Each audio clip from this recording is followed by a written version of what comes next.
Hey guys, Frightener 22 here, welcoming you back to the season finale of Frightener 22's Saturday Night Movie Drive-In. Since this is, of course, the eve of Valentine's Day, I figured what better time to bust out and review one of the best slashers of the bygone slasher genre of the 1980s. Yes, I'm talking about 1981's My Bloody Valentine.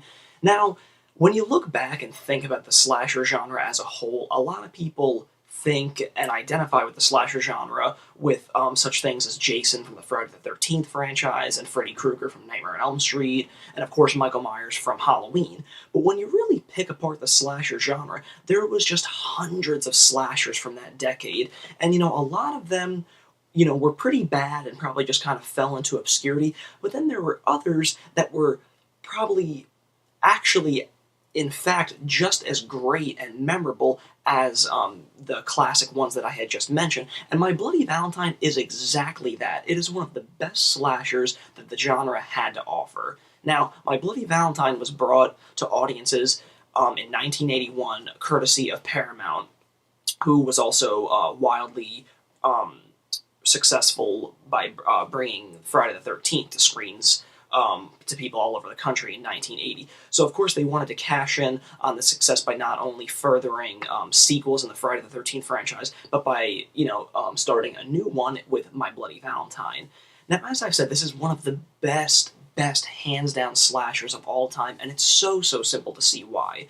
Now, the plot of the film deals with a mining town, a real blue-collar town, where you learn that 20 years prior to the film actually opening up, there was a mining accident, and somebody that was a survivor of the mining accident manages to escape from the actual accident, extracts revenge on the two supervisors that bailed out of actually being at the mining site when the accident went down.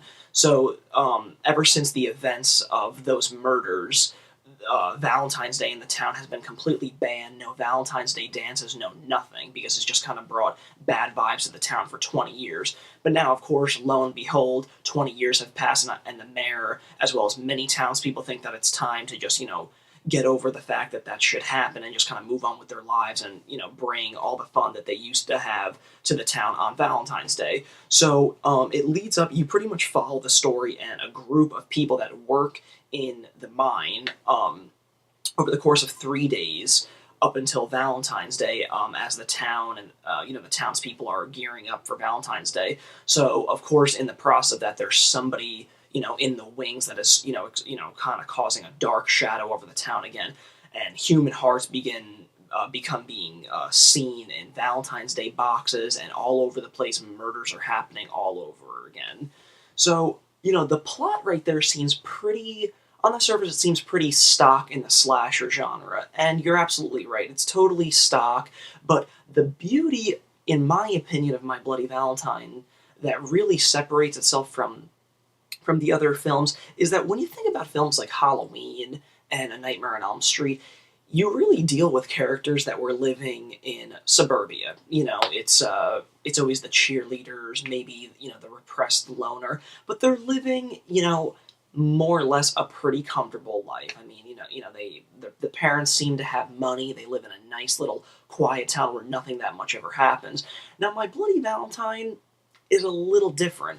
It deals and focuses on a core group of friends that are living in a community that's really blue collar. As I said, all of the whole group of men in this movie work in the local mine shaft in the town. So I think right there, My Bloody Valentine separates itself from the slashers that had come before it, because they really they put the characters in a much more realistic light that I think people across the board, specifically people that were really vibing with this type of material at the time, could really relate to these characters, because it's like these were people that were working hard for their money, and it's just people that were going out to the theaters were probably, I feel like, feeling the same way. At least I got that vibe when I watched this. I was like, that's kind of a cool spin, is that you put people that are working more or less kind of a shitty job and stuff like that, but it's all, there's a sense of unity that you get from these characters that, as much as that the classic slasher films before My Bloody Valentine, like Friday the 13th and Halloween, had great characters. There's just a certain sense of camaraderie and friendship that comes along a lot more believable in My Bloody Valentine, and there's a great credit that goes to the cast that made this work. I mean, you really got a sense that they got along, and that they could have had a lot of fun with each other and picked fights with each other. So I think a lot of how the film works is the fact that you're believing in these characters. You sincerely develop a sense of caring for them, if somebody gets knocked off or killed or whatever. So that's something that really separates My Bloody Valentine. Secondly, the thing that I think that really puts this film on the scale is how fucking actually brutal this movie is. I mean, of course, it's a slasher movie, so you're kind of going into it expecting that. Now, I hadn't watched My Bloody Valentine probably for, some time before I popped it out again for the sake of this review, and of course, courtesy of, Lionsgate for releasing this special edition of My Bloody Valentine sometime last year. They actually injected never-before-seen deleted footage back into the theatrical print of the film, so that audiences could see My Bloody Valentine the way it was intended to be seen. And upon looking back at this is probably one of the most brutal fucking slashers ever. I mean, you got it all. I mean, the miner in this film is just going buck wild on everybody. I mean, he's pickaxing people in the head. You got fucking eyeballs coming at you. You get some guy fucking getting drowned into, like, a boiling pot of hot dogs, very reminiscent of Halloween 2. Not as cool as Halloween 2, but, still on the same level. You just get a chick in a shower that gets her fucking head thrown through the pipe, and then there's just this great effect where she gets thrown into it. It's a bloody mess, and then a fucking geyser of water is shooting out of her bloody mouth. It's really, really fucking radical. So, as each kill was unfolding, and might I add you, the body count in this film is an epic 12. Now, I was just really blown back with, the inserted footage of just how brutal this fucking movie was supposed to be. I mean, I always loved this movie. Like I said, it's become one of my favorite slashers of all time. But upon, before seeing all the, new footage or all the deleted footage that was injected into the film, I can't believe just how wildly effective and great and fucking brutal this slasher is. If you guys had never seen or experienced My Bloody Valentine before, or have just never seen it, in a long time, I would highly, highly recommend. Don't even bother with your old, out-of-print copy of My Bloody Valentine. You need to get out and get the special edition of My Bloody Valentine. Believe me, it is worth a double dip on this just to see this deleted footage. I mean, it's just a shame that these special effects didn't get, to see, their glory when, the film was originally theatrically released, but it is just such an effective fucking movie, and it is just great across the board.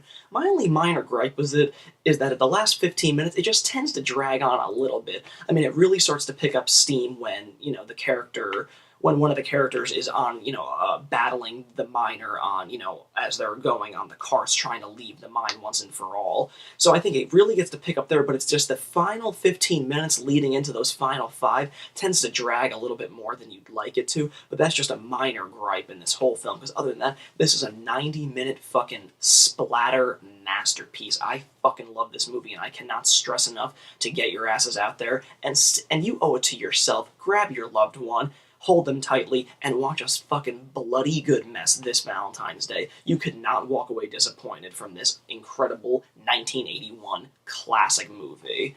Now, of course, as many of you guys know, this movie was remade not too long ago, and, for a quick review on that one, I'd have to say I actually liked it. Sure, it doesn't hold a candle to the original, but for what it was and, kind of bringing it up to today's standards for today's audiences, I did like it, and the 3D effects were not too shabby, so I did enjoy the remake, in case anybody was interested. Now, like I said, don't hesitate 1 minute longer. Get out there and see My Bloody Valentine in all its gory glory in the new special edition that was just recently released.